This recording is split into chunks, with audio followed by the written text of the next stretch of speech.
Q9-0, a bug-eyed protocol droid with modified programming. Q9-0, or just Zero to his colleagues, operates with precision timing. Hello and welcome to Centurions Corner, and today we are reviewing from Star Wars The Mandalorian Q9-0, or just plain Zero. This guy was in Season 1 and Season 2 of The Mandalorian and looking pretty cool, although in Season 2 he was slightly a little bit dismantled.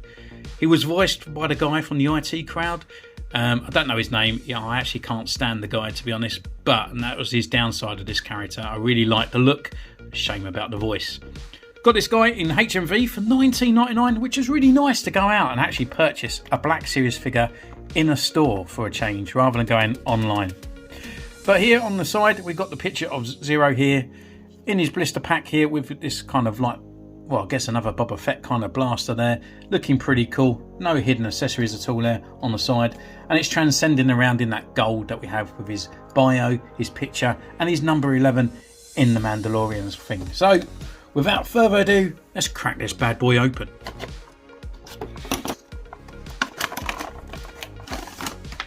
So here he is in his blister pack. Obviously there's not much hidden away. We can just see the stock of the gun now and his little aerial going up at the top there. It's actually quite a lot of empty space going around this guy.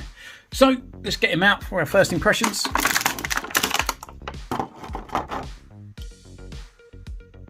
And yeah, it looks really nice. I really like that kind of bug feature that they have. Obviously it kind of continues on that line from Forlum and stuff like that. It does look a little bit plain, but we'll go away, take some pictures, see what it's capable of, and we'll see.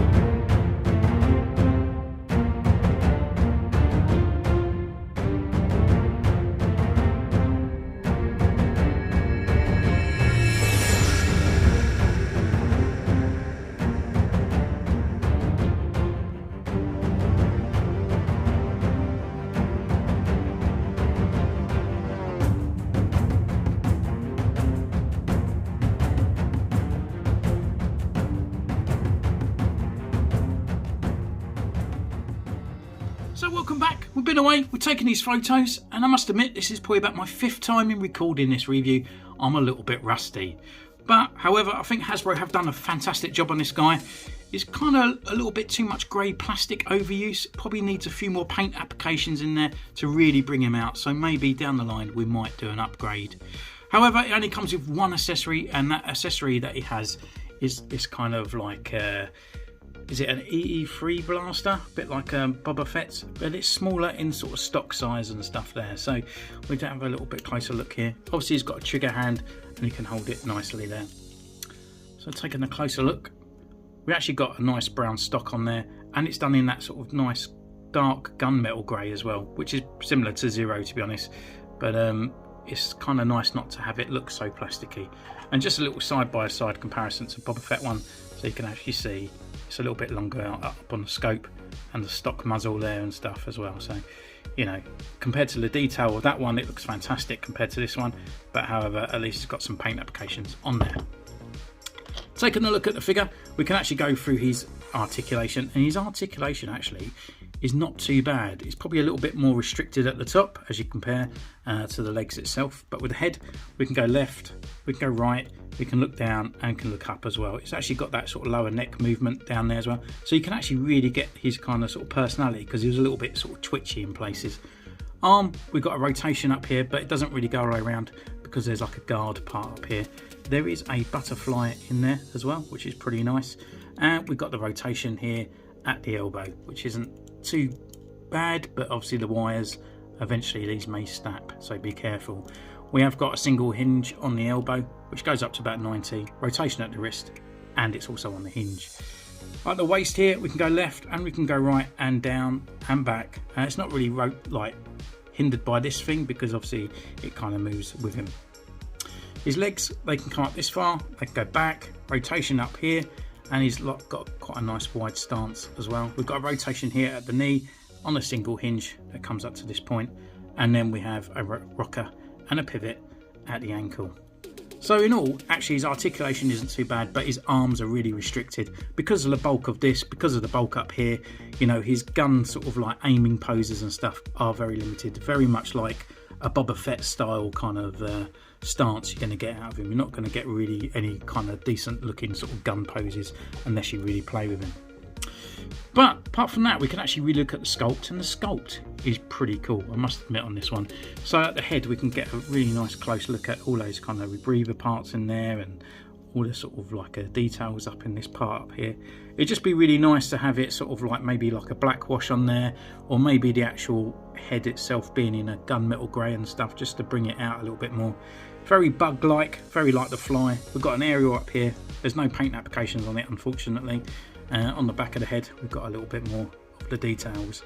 Going down to the back, got a traditional kind of Star Wars-esque kind of back plate here, going down to the wires as well, which they aren't painted on the back, but we do have wires and stuff up here in the butterfly joints, which is quite nice. On the arms we have got the wires that are painted red and yellow, and we've got the rust coming down from the front, and this sort of like a rusty gold kind of arm plate on there looks pretty nice as well. With the arms, or the hands shall we say, again kind of C-3PO-esque. They're quite hard plastic actually, so when you're actually putting the gun in there, it does feel like they're going to snap. They feel like a very sort of cheap type kind of plastic for the hands. The front, got the rust going down there, typical C-3PO sort of droid looking kind of thing on here.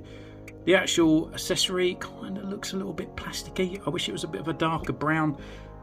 So it does look a little bit kind of off on there, so it does look a little bit cheap around on the back, but the details are in there, got the clasps and all those extra bits up there and the wrinkles in the leather, which is quite nice. The legs however are a lot better in articulation than the actual upper body, where we actually got all these sort of like twists and rotations and all that up here as well, so it does feel a little bit sort of, he feels sort of a bit top heavy at times, but he does stand really well.